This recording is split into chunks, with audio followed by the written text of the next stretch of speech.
Welcome. मैं राधा कृष्ण आप सभी लोगों का आईडी के कोचिंग कैंपस के यूट्यूब चैनल में स्वागत करता हूं।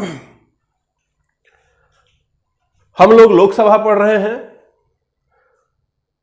लोकसभा में हमें जो पढ़ना था, बेस क्या था, वो सारी चीजें हो गई हैं। आज लोकसभा का अंतिम क्लास है, ठीक है। तो फटाफट क्विक रिवीजन करते हुए आज इसको फिनिश करते हैं, ठीक है। तो आइए देखते हैं एक बारी रिवाइज करते हुए कि हमें लोकसभा के अंतर्गत पढ़ना क्या है।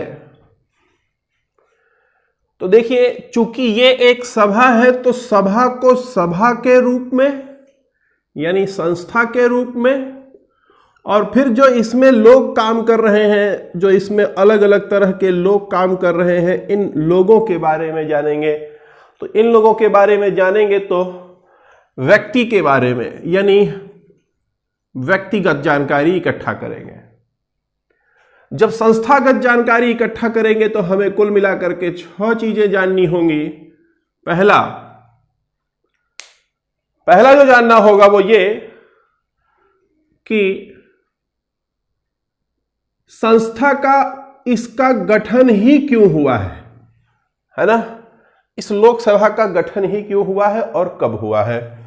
फिर उसके बाद इसमें किस तरह के लोग आएंगे, संरचना।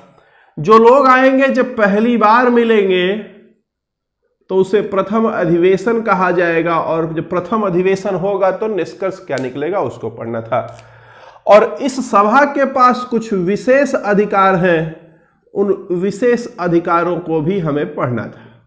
फिर उसके बाद इस सभा में आरक्षण है तो आरक्षण भी पढ़ना था, और अंत में यह पढ़ना था कि इस सभा का गठन जिस उद्देश्य के साथ हुआ है, क्या ये सभा वो उद्देश्य पूरा कर पा रही है या नहीं।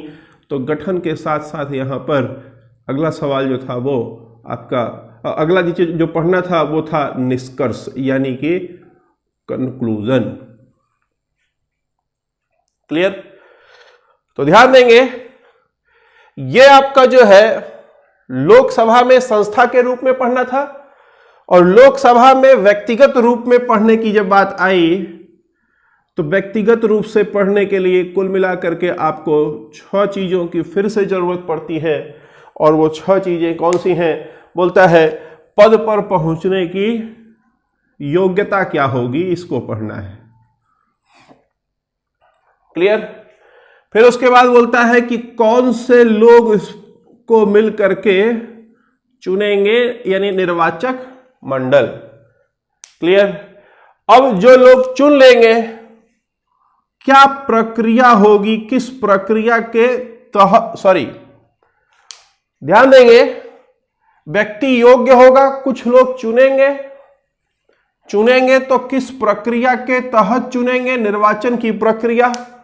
चुन लिया जाएगा तो शपथ लेगा, शपथ ले लेगा तो काम करेगा तो उसके पास कुछ अधिकार होंगे। क्लियर है। ध्यान देंगे, आगे बढ़ते हैं। अगर वो कार्य कर रहा है तो कुछ वेतन और भत्ता उसे मिलेगा, और अगर गलत काम करेगा तो उसे हटाया जाएगा। यही इतनी चीजें आपको पढ़नी थी, है ना। ये फिगर पहले से बनाया हुआ है पहली क्लास में मैंने, इसलिए इसको मैंने छोटा सा बनाया है। आज खत्म हो रहा है लोकसभा आपका। मैंने इसको भी बताया था कि इसके अलावा इसकी प्रस्तावना पढ़नी है। प्रस्तावना में 2 चीजें पढ़ना था, एक तो इसका नामकरण, दूसरा भारत का संघीय ढांचा पढ़ना था। क्लियर है। इस पूरे में आपने देखिए पहली क्लास में नामकरण और संघीय ढांचा पढ़ा था। अगली क्लास में आपने इसकी गठन मतलब लोकसभा का गठन क्यों हुआ, वो जब आप इसकी प्रस्तावना पढ़ रहे थे उसी समय आपको इसका जवाब मिल गया था। कौन से लोग होंगे, कितने लोग होंगे, वो पढ़ लिया आपने। संरचना, जो लोग आएंगे उनकी योग्यता क्या होगी, वो आपने ये देखा है। यहां पर योग्यताओं के आधार पर केवल चुनाव नहीं लाया जा सकता, कुछ शर्तें पूरा करनी पड़ेंगी, तो शर्तें भी आपने देख लिया है। कौन लोग चुनेंगे, कौन लोग चुनेंगे, तो बोलता है जो लोग चुनेंगे उन्हें निर्वाचक मंडल कहेंगे। किस प्रक्रिया से चुनेंगे, इस प्रक्रिया से, first past the post system से चुनेंगे। बोलता है कि जब सब लोग चुन लिए जाएंगे तो प्रथम अधिवेशन होगा। प्रथम अधिवेशन देखिए, प्रथम अधिवेशन के ये निष्कर्ष हैं। इसके पहले वाली जस्ट पिछली क्लास में आपने विशेषाधिकार पढ़ा है, जस्ट पिछली वाली क्लास में विशेषाधिकार खत्म हुआ। अब देखिए कार्य अधिकार पढ़ना है। तो अब जो बच गया है, क्या क्या पढ़ना बच गया है उसको देखिए। कार्य अधिकार, ये देखिए आपने गठन पढ़ लिया, संरचना पढ़ लिया, प्रथम अधिवेशन पढ़ लिया, विशेषाधिकार पढ़ लिया। क्लियर? यहां पर आपने योग्यता पढ़ लिया, निर्वाचक मंडल निर्वाचन की प्रक्रिया पढ़ लिया, शपथ ग्रहण पढ़ लिया है। अब पढ़ना है कार्य अधिकार, वेतन हटाया जाना, आरक्षण और निष्कर्ष। क्लियर? तो आज हम लोग इसको पढ़ करके खत्म करेंगे। तो क्लियर हो गया क्या क्या पढ़ना बाकी है? तो आइए देखते हैं।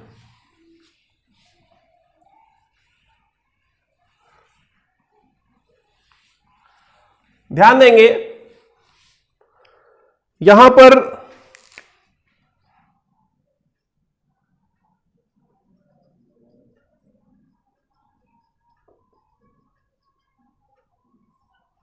बात हमारी समझिएगा।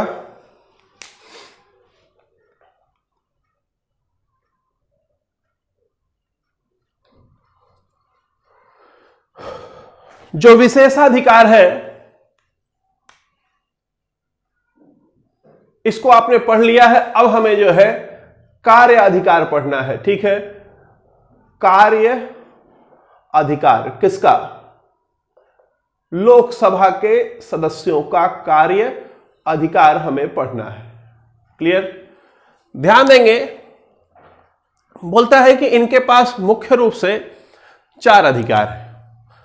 पहला बोलता है कि पहला जो सबसे महत्वपूर्ण अधिकार है वो बोलता है इसके पास विधायी अधिकार है, विधायी कार्य है।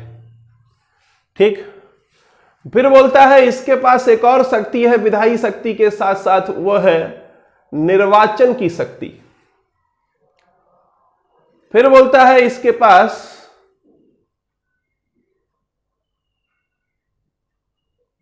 वित्तीय शक्ति भी है, वित्तीय शक्ति। और आगे बोलता है इसके पास एक और शक्ति है, वो है न्यायिक शक्ति। ठीक है, legislative power, elective power, finance power और जुडिशियल पावर, ये 4 तरह के पावर हैं। ये जो चारों पावर हैं, ये चारों पावर किस तरह से वो इस्तेमाल करता है इसको समझते हैं फटाफट। विधायी शक्ति, ध्यान देंगे मेरी बात, कि कोई भी कानून अगर बनाना है, ध्यान दें, अगर हमारे देश के सारे मुद्दे, सारे के सारे मुद्दे ये हैं, ये सभी मुद्दे हैं, इन मुद्दों को 3 भागों में बांटा गया है। बोलता है कुछ मुद्दा होगा जो केंद्र का होगा, कुछ मुद्दा होगा जो राज्य का होगा और कुछ मुद्दा होगा जो दोनों का होगा।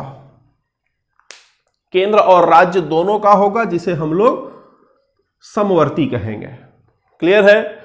बोलता है कि कोई भी मामला होगा जिस पर केंद्र सरकार कानून बना सकती हो, मतलब केंद्रीय स्तर पर कानून बनता हो, यानी केंद्र सूची के विषयों पर और समवर्ती सूची के विषयों पर जब संसद कानून बनाने जाएगी तो बोलता है बिना लोकसभा की सहमति के कोई भी कानून संभव नहीं है। जब तक लोकसभा राजी नहीं होगा, जब तक लोकसभा तैयार नहीं होगा, तब तक उसे हम जो है कोई भी विधेयक को हम लोग अधिनियम का रूप नहीं दे सकते। क्लियर? तो ये हो गया इसकी विधायी शक्ति। बात करेंगे निर्वाचन की शक्ति। तो किसको चुनता है? राष्ट्रपति को चुनता है। राष्ट्रपति, उपराष्ट्रपति, लोकसभा का स्पीकर और लोकसभा का उपाध्यक्ष। बोलता है इन चारों को जब चुना जाता है तो निर्वाचक मंडल में ये लोग मतदान देते हैं। कौन लोग? यही चारों जो है यही लोकसभा के लोग मतदान करते हैं। समझ में आ गई बात? आगे बढ़े, ध्यान दीजिएगा। आगे बोलता है आगे बोलता है कि वित्तीय शक्ति की बात करता है। वित्तीय शक्ति के बारे में ध्यान देंगे मेरी बात। भारत में जन निधि, संचित निधि और उसके बाद आकस्मिक निधि। ध्यान दीजिएगा ये बात, ये 3 निधियां हैं। जनता की निधि है ना, पब्लिक फंड, संचित निधि कंसोलिडेटेड फंड ऑफ इंडिया, और आकस्मिक निधि कंटिंजेंसी फंड। ये 3 तरह के फंड हमारे देश में है। कंटिंजेंसी फंड को अगर छोड़ दिया जाए, क्योंकि कंटिंजेंसी फंड जो है वो राष्ट्रपति के अंडर में होता है। कंटिंजेंसी फंड से अगर पैसा खर्च करना हो तो राष्ट्रपति की सहमति से पैसा खर्च होता है। राष्ट्रपति की अनुमति उसके अधिकार क्षेत्र में आता है कि वह अनुमति देगा तो उससे पैसा खर्च होगा। क्लियर? लेकिन बोलता है अगर जन निधि और संचित निधि से अगर खर्चा करना है तो बिना लोकसभा की सहमति के उससे खर्चा किया नहीं जा सकता है। किस तरह से पैसा आएगा और किस तरह से पैसा जाएगा, ये दोनों का फॉर्मुलेशन संसद में करेगी, संसद ही करेगी। और संसद में लोकसभा जो चाहेगी वैसा होगा। लोकसभा अगर जैसा कानून बनाती है, राज्यसभा को मानना वो मजबूरी होती है। पिछले क्लास में मैंने आपको पढ़ाया था कि धन से संबंधित मामलों में ऐसा होता है। समझ में आ रहा है बात? बढ़ चले आगे। आगे देखिए, अंत में बोलता है न्याय करने की शक्ति, न्यायिक शक्ति है। देखिए, न्याय करने की शक्ति की जब बात करेंगे तो राष्ट्रपति को, उपराष्ट्रपति को, लोकसभा के स्पीकर को, उपाध्यक्ष को, नियंत्रक महालेखा परीक्षक को, भारत के जो सर्वोच्च न्यायालय के मुख्य एवं अन्य न्यायाधीशों को, और भारत के उच्च न्यायालयों यानी हाई कोर्टों के मुख्य एवं अन्य न्यायाधीशों को अगर उनके पद से हटाना है, क्लियर है, तो हटाते समय ये उसमें भाग लेगा। अगर ये ना चाहे, लोकसभा ना चाहे, तो जिनका जिनका मैंने अभी नाम लिया, इन लोगों को हटाया नहीं जा सकता है। समझ पा रहे हैं बात आप हमारी? क्लियर हो रहा है पॉइंट? तो ये बेसिकली 4 कार्य अधिकार जो है,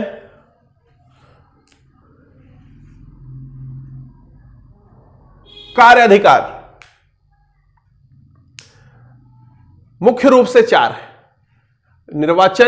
विधायी शक्ति, निर्वाचन शक्ति, वित्तीय शक्ति और न्यायिक शक्ति। अब देखिए, व्यक्ति योग्य है, शर्तों को पूरा करता है, चुना जाता है, चुना गया तो यहीं पे शपथ हो गया उसका। ठीक है, शपथ कौन दिलाएगा आपको पता हो चुका है। अधिकार राष्ट्रपति के पास है, लेकिन राष्ट्रपति अपना अधिकार प्रोटेम स्पीकर को देता है, तो प्रोटेम स्पीकर बाकी लोगों को शपथ दिलाता है। ठीक, शपथ हो गया, विशेष अधिकार क्या है वो पता चल गया, कार्य क्या है वो पता चल गया। ठीक, अब काम करेगा तो पैसा चाहिए, वेतन चाहिए, है ना। तो देखिए, कार्य अधिकार के बाद अब अगला चीज जो है वो है आपका वेतन, है ना। तो लोकसभा के सदस्यों का जो वेतन होगा वो वेतन कितना होगा उसको समझिए। ध्यान देंगे मेरी बात, यहां पर बात आएगी सैलरी की, वेतन एवं भत्तों की बात जो करेंगे हम लोग, उसके साथ में हम लोग इसके एक निधि की भी बात करेंगे। ठीक है, वेतन एवं भत्ता, सैलरी एंड अलाउंस। ध्यान दीजिएगा, बढ़ेगा। अभी जो मैं बताने जा रहा हूं ये भी बढ़ेगा, क्योंकि काफी पहले से ही ये वेतन निर्धारित है। राष्ट्रपति का, उपराष्ट्रपति का बढ़ गया है, लोकसभा यानी संसद के सदस्यों का भी वेतन बढ़ेगा ही। ध्यान देंगे, लेकिन वर्तमान में जो अभी है बोलता है कि रुपया 45,000 पर मंथ, ये उसका वेतन है। 45,000 रुपए हर महीना वेतन है। ठीक है, आगे बोलता है रुपया 45,000 ही हर महीने, बोलता है कि इसे कार्यालयी खर्च मिलता है। कार्यालयी खर्च मिलता है। कार्यालय का खर्च मतलब जैसे भाई आपने सांसद चुन दिया है तो वो आपका सेवक, जनता का सेवक है, उसके पास पैसा कहां से आएगा बताओ? सेवा आपकी कर रहा है तो पैसा भी तो आप ही से लेगा, है? तो ध्यान दें, 45,000 रुपया पर मंथ वो वेतन ले रहा है ना? 45,000 रुपए जब वो हर महीना वेतन ले रहा है आपसे, तो ध्यान देंगे मेरी बात यहां पर कि ये वो काम करने के बदले वेतन ले रहा है, और ये 45,000 रुपए जो उसे मिल रहा है कार्यालय पर खर्च करने के लिए मिल रहा है। ठीक है, ये कार्यालय में खर्च करने मतलब कार्यालय के जो खर्चे आते होंगे। अब आप मान लो यहां से चले गए उसके कार्यालय पर, तो चाय पानी तो पिलाएगा ना, तो खर्चा आएगा कि नहीं आएगा? अब चूंकि वो आपका सेवक है, आपका सेवक है तो उसके पास पैसा तो होगा नहीं, जाहिर सी बात है। आप देंगे वेतन उसको सरकार देगी तभी तो वो खर्चा करेगा आपके ऊपर, और नहीं खर्चा किया तो आप गाली दोगे उसको, बोलोगे गए थे पानी भी नहीं पिलाया है। तो ये हो गया 45,000 रुपए कार्यालय खर्च हो गया। फिर उसके बाद बोलता है 45,000 रुपया, 45,000 मतलब 45,000 ही, और क्या होगा पता है? बोलता है 45,000 ही और ये भत्ता के रूप में हर महीने पाएगा। ठीक है, अब ये भत्ता क्या है? अब देखिए, जैसे आपके एरिया में है सांसद, है ना, आपने सांसद को बुला लिया, फला चीज आइए सर उद्घाटन कर दीजिए। अब उसको 45,000 केवल वेतन मिल रहा है। अब उसी में गाड़ी से आएगा तो गाड़ी में पेट्रोल कहां से आएगा बताओ, है? और तमाम चीजें, कोई दौरा कर रहा है, कहीं जा रहा है, कोई देख रेख कर रहा है, जनता की समस्या देखने जा रहा है अगर, तो आने जाने में खर्चा होगा कि नहीं होगा? तो आने जाने में जो खर्चा होगा उस पर 45,000 रुपए हर महीने, ये हर मंथ पे है, हर महीने भत्ता मिलेगा। क्लियर है? इसके अलावा अब और देखिए, इसके अलावा बोलता है कि रुपया 2,000 पर डे, हर महीना हर दिन के हिसाब से 2,000 रुपया अलग से इसे भत्ता दिया जाता है। अब सवाल उठता है ये क्यों दिया जाता है? बोलता है कि ये उसे तब दिया जाता है 2,000 पर डे जिस दिन वो सदन में रहता है, संसद के अंदर जाता है और काम करता है हमारे लिए, आपके लिए। तो देखो ना, आपके लिए कोई इंसान काम कर रहा है, अपने एरिया में काम कर रहा है तो अलग बात है, लेकिन जब उसे आप कहीं भेजोगे किसी ट्रिप पर कि जाओ वहां पे मेरा काम करके आओ, तो वहां जाएगा तो खर्चा आएगा ना जी। तो ये खर्चा है अलग से 2,000 रुपए पर डे का, तो ये भी अलग से लेता है। बात समझ में आ रहा है? चले आगे। अब ध्यान दीजिएगा, ये तो हो गया उसका वेतन भत्ता, है ना। यहां पर एक चीज मैं और आपको बताना चाहूंगा कि इसके वित्तीय अधिकार में छूट गया था थोड़ा, मैंने बताना भूल गया मैं उस समय। ध्यान दीजिएगा, इसके वित्तीय अधिकार में एक है MPLAD स्कीम। MPLAD स्कीम है, member of parliament local area development scheme. Member of parliament local area development scheme, जिसे हम लोग सांसद निधि भी या संसद निधि भी कहते हैं। तो हर सांसद को रुपया 5 करोड़ हर साल मिलता है MPLAD स्कीम के तहत। समझ पा रहे बात आप हमारी? क्लियर हो गया? चले आगे। ध्यान दीजिएगा, अब लगभग चीजें आप वेतन भी समझ गए, है ना। अब जो बच रहा है 2 चीजें, पहला कि इसको हटाया कैसे जाएगा, और दूसरा आरक्षण। ठीक है, तो देखिए यहां पर आरक्षण वाली जो बात है, ये मैं क्वेश्चन आपको देता हूं, ठीक है, ये काम आपका है कि वर्तमान में आरक्षण कितना है उसको जाने, क्लियर, और ध्यान देंगे मेरी बात, वर्तमान में आरक्षण कितना है उसको जाने, किसको मिलता है उसको जाने। ध्यान दीजिएगा, आरक्षण लोकसभा में महिलाओं के लिए नहीं है अभी तक, ध्यान दीजिएगा इस बात को, महिलाओं के लिए आरक्षण नहीं है, ना ही ओबीसी के लिए आरक्षण है। आरक्षण यहां पर केवल और केवल किसके लिए है? एससी और एसटी के लिए आरक्षण है, ठीक। एससी के लिए 84, एसटी के लिए 47 सीटें वर्तमान में आरक्षित है। ये जो आरक्षण आप देख रहे हैं, यहां पर हम आपको एक चीज बताना चाहेंगे, जो इन जनरल नॉर्मल तौर पर आरक्षण जो है वो उस पर कुछ चीजें, कुछ क्वेश्चन जो है मैं आपके सामने पूछना चाहूंगा, ठीक है, और कुछ चीजें मैं आपको बताना भी चाहूंगा कि आरक्षण जो है किस तरीके का होता है, ठीक। ध्यान देंगे, उस पर अभी लास्ट में आएंगे, एकदम अंत में आएंगे, क्लास खत्म मतलब सब कुछ खत्म होने के बाद आरक्षण पर आएंगे।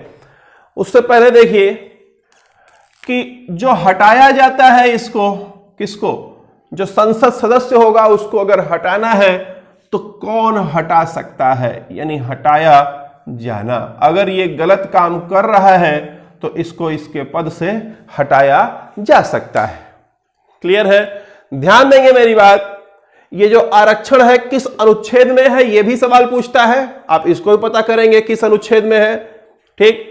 फिर उसके बाद एक और चीज आप पता करेंगे कि किस राज्य में सबसे ज्यादा एससी के लिए सीटें आरक्षित हैं, फिर किस राज्य में सबसे ज्यादा एसटी के लिए यानी अनुसूचित जनजाति के लिए सीटें आरक्षित हैं, ये भी आप पता करेंगे।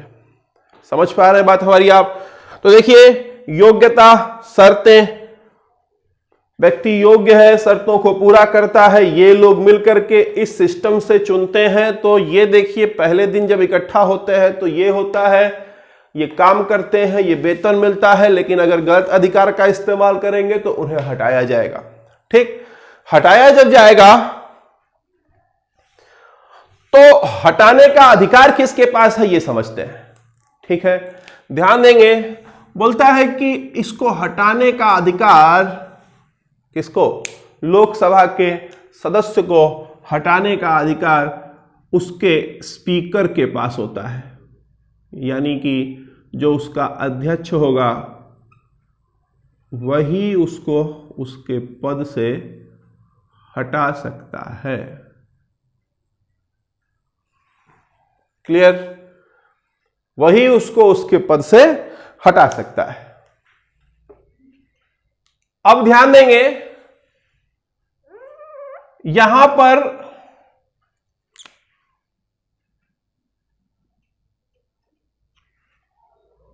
हटाएगा कब? ये कुछ आधार होगा, है ना, तमाम आधार हैं, बहुत सारे रीजन हो सकते हैं। देखिए, बोलता है कि लगातार 60 बैठकों में बिना पूर्व अनुमति के और बिना किसी जेन्युइन कारण के अनुपस्थित हो जाए, मतलब बैठक हो रही है लगातार, 60 बैठक में सांसद ना आए तो अधिकार है इसके पास, वो उसे हटा सकता है, क्लियर। और बोलता है कि अगर मर्यादा का उल्लंघन करे, बोलता है कि सदन की मर्यादा का उल्लंघन, जो लोकसभा की मर्यादा है, बोलता है अगर उसका उल्लंघन कर रहा है, मतलब जो डेकोरम है उसको मेंटेन नहीं कर रहा है, तो भी उसको वो उसके पद से बर्खास्त कर सकता है, क्लियर। आगे बोलता है कि वह अयोग्य घोषित कर दिया जाए, न्यायालय द्वारा अयोग्य घोषित कर दिया जाए किसी भी ग्राउंड पर वो अयोग्य अगर घोषित हो गया, न्यायालय ने घोषित कर दिया कि इसने जो भी चीजें लगाई थी, मतलब जो भी सर्टिफिकेट लगाया था या जो भी जानकारी दी थी अपने बारे में गलत दी हुई थी, अयोग्य घोषित हो गया तो भी उसको हटा सकता है। ये क्लियर है? या उसको कारावास हो जाए, आजीवन कारावास हो जाए, या 2 वर्ष से अधिक का उसे जेल हो जाए तो अयोग्य घोषित हो जाएगा। अयोग्य घोषित होते ही उसे उसका स्पीकर वहां से हटा सकता है। बात समझ आ रही है कि नहीं? 60 बैठकों में अनुपस्थित हो, मर्यादा का उल्लंघन कर रहा हो, अयोग्य घोषित हो गया हो, और है दल बदल लिया हो, दल बदल लिया हो, है ना, बहुत सारे हैं। दल बदल लिया हो, मान लो आप जीत के आए हो कांग्रेस से और शामिल हो गए भाजपा में।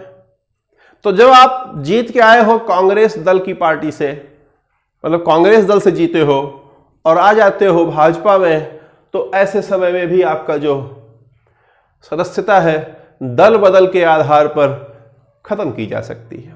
और है एक चीज, बोलता है विप का उल्लंघन करने पर, ध्यान दीजिए ये पूछता है WHIP, विप। विप का उल्लंघन करने पर, विप के बारे में आपके एग्जाम में बार बार पूछता है, याद रखिएगा। बोलता है विप का उल्लंघन करने के मामले में विप का उल्लंघन अगर कर रहा है कोई सदस्य तो उसको स्पीकर उसके पद से हटा सकता है। अब सवाल यह उठता है कि विप क्या होता है? ठीक, विप समझिए, विप को सचेतक भी कहा जाता है, विप को सचेतक भी कहा जाता है। ध्यान देंगे मेरी बात, ये इसको मिटा देते हैं, ठीक है, क्योंकि जगह नहीं है। आप अच्छा ठीक है, रहने दीजिए, समझिए बात। यहां पर मैं आपको बता रहा हूं, ऐसे देखिए, थोड़ी देर के लिए मानिए कि कई पार्टियां हैं, पार्टी एक, ये पार्टी मतलब ये 5 पार्टी है, ये 1 2 3 4 5, ये 5 पार्टी है। ठीक, इस पार्टी के कुछ सांसद हैं, इसके भी कुछ सांसद हैं, इसके भी कुछ है, इसके भी कुछ है, इसके भी कुछ है, सबके अपने अपने कुछ सांसद हैं, है ना। अब देखिए सदन में कोई मुद्दा उठाया गया, अब उस मुद्दे का समर्थन करना है या उसके खिलाफ जाना है? ध्यान देंगे, उस मुद्दे का समर्थन करना है या उस मुद्दे के खिलाफ जाना है, ये ध्यान देंगे मेरी बात। ये चीज इस 5 पार्टी का, हर अलग अलग पार्टी का जो शीर्ष होगा, शीर्ष यानी जो अध्यक्ष होगा, वो निर्णय लेता है। मान लो पार्टी ए है तो हो सकता है कि वह जो मामला सदन में उठाया गया है उसके साथ जाए, पार्टी बी है हो सकता है उसके खिलाफ जाए, पार्टी सी है वो उसके साथ जाए, पार्टी डी उसके खिलाफ जाए। बात समझ में आ रहा है? तो अब देखिए, अगर पार्टी ए को लगता है कि उसके सारे सांसद उसके साथ जाएं, तो सारे सांसदों को एक सचेतक जारी किया जाता है कि आप सभी लोग साथ जाएंगे, यानी कि हम लोग सारे के सारे, अपनी पार्टी के सारे सदस्य इस मैटर में हां पर वोट करेंगे, और दूसरा वाला जारी करेगा कि नहीं, मैं इस मैटर पे हम लोग ना पे करेंगे। तो जो अध्यक्ष सचेतक जारी करवा दिया या जारी कर दिया, वो सबके ऊपर लागू होगा, उस पार्टी के सारे जो सदस्य होंगे सबके ऊपर लागू होगा। अगर कोई भी उसके विरुद्ध जाके काम करता है तो माना जाएगा कि वह सचेतक के खिलाफ गया है। और जब ऐसा प्रूफ हो जाए कि मेरी पार्टी है, मान लीजिए मैं अध्यक्ष हूं और मेरी पार्टी के 5 जो है सांसद हैं, और या जो भी सांसद हो, मैंने सचेतक जारी किया या मैंने किसी को ऑथराइज किया जारी करने के लिए, सचेतक जारी हो गया। सचेतक जारी होने के बाद सारे के सारे सदस्यों को उसी सचेतक के हिसाब से मतदान करना होगा। सचेतक में हां है तो आपको हां करना होगा, ना है तो ना करना होगा। अगर आप इसके खिलाफ गए कोई भी सदस्य, तो उसकी सदस्यता समाप्त हो जाएगी। बात समझ में आ रहा है? तो यह है बेसिकली, ऐसे तमाम और अधिकार हैं जो महत्वपूर्ण आधार थे, उसको मैंने आपको बता दिया कि इन आधारों पर उसको हटाया जा सकता है। ध्यान दीजिए। अब इसके आगे आरक्षण बचता है। चूंकि समय बहुत ज्यादा नहीं बचा हुआ है, हम लोग जो है आगे आरक्षण पर बस ऐसे ही देख लेते हैं। आरक्षण कभी और मतलब एक अलग से मुद्दा ही आपको पढ़ाएंगे, ठीक है। आप इम्तिहान के दृष्टिकोण से जो आरक्षण है उसको आपने देख लिया यहां पर, है ना। आरक्षण में बेसिकली एक है ऊर्ध्वाधर आरक्षण और एक होता है क्षैतिज आरक्षण, ठीक है। तो आपकी नौकरी में कैसे आरक्षण मिलता है, महिलाओं को जो नौकरी में आरक्षण मिलता है वो क्या होता है, SC ST OBC को जो आरक्षण मिलता है वो क्या होता है, अब आजकल जो है इकोनॉमिकल वीकर सेक्शन को मिल रहा है वो क्या होता है, वगैरह वगैरह जो भी चीजें हैं वो इससे थोड़ा सा हट करके हैं, ठीक है। उसके बारे में हम लोग कभी चर्चा करेंगे किसी ऐसे पर जब करंट अफेयर्स में हम लोग चर्चा करेंगे, ठीक है। करंट अफेयर्स में आपको पढ़ा रहा हूं, करंट अफेयर्स के मुद्दे पर मैं जो है करंट अफेयर्स में मैं आरक्षण पर चर्चा करूंगा। क्लियर? उम्मीद करते हैं कि आपको चीजें समझ आ रही हैं, ठीक। और इस प्रकार आपका लोकसभा पूरा का पूरा समाप्त होता है। अब इस पर क्वेश्चंस बच जाते हैं, जो क्वेश्चंस हमें करने चाहिए। लोकसभा राष्ट्रपति पर क्वेश्चन हो किए हैं आपने, उपराष्ट्रपति पर किए हैं, अब लोकसभा पर आते हैं। क्लियर है? इसके क्वेश्चन को हम लोग अगली क्लास में देखेंगे, ठीक। Thank you.